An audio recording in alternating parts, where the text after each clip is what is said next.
Well, hello there. It's that time again. Yes, it is. It rolls by so quick, as I say every week. Here it is, January the 28th, close to the end of January, 2018. Not too bad of a Sunday night. Okay, we're expecting some rain tomorrow, but weather's been windy, but otherwise okay this weekend. And as usual, we're going to look at the astrological and tarot weather forecast. Yes, we're going to look at Tarot de Marseille, and we're going to look at a little bit of astrology. All right, and as always, it is interesting, or at least we try to keep it that way. So, do stay tuned. Okay, some good stuff, some interesting stuff coming up. Okay, let's go ahead and look at these Tarot de Marseille cards. We have three major arcana that are about to come onto the screen and cover up my face. And the three cards that we have for this week are the Hierophant, the Death card, and the Emperor. Now this is an interesting combination, and we could look at it like this. The Hierophant is sitting there preaching, okay, with his students before him, or whatever people that are underneath him. He's standing there holding his scepter of power, scepter of knowledge, kind of like looks like a key, okay? And he then transforms into the Death card. He is stripped away. He strips away his finery. He strips away his crown. He strips away his knowledge, or what he thinks is knowledge. And the scepter that he holds in his hand becomes transformed into the scythe, that chopping instrument that the Death card always carries, and that chops down everything that comes in its path. And the Death card is moving towards the future.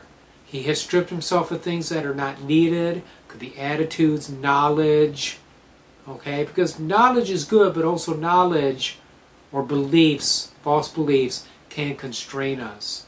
So it's a matter of stripping these away. However, authority has a nasty tendency to crop up, to stick its ugly head out and say, hey, wait a minute, you can't do that. And that's what the Emperor is doing. He's standing there holding the scepter up and blocking the Death card. He's like, no, no, no, no, you stop there. You go no further, you.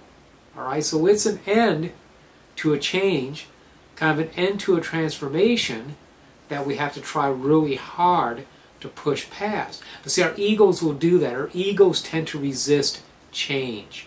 As soon as we start to really change, all of a sudden, we got to change paths. We got to go to something different. Something else beckons to us. That's our ego confusing us, leading us away from real change and real transformation. And this is reflected in our pip cards, our minor arcana, which we're going to look at in a moment. That's right, we have two minor arcana. I always like to draw two of them, along with the three trumps, to give us some practical advice, and it just sort of reinforces the reading, you know, and really makes me content with the theme that gets presented, because usually it'll back it up. If it doesn't, then I have to revise my hypothesis.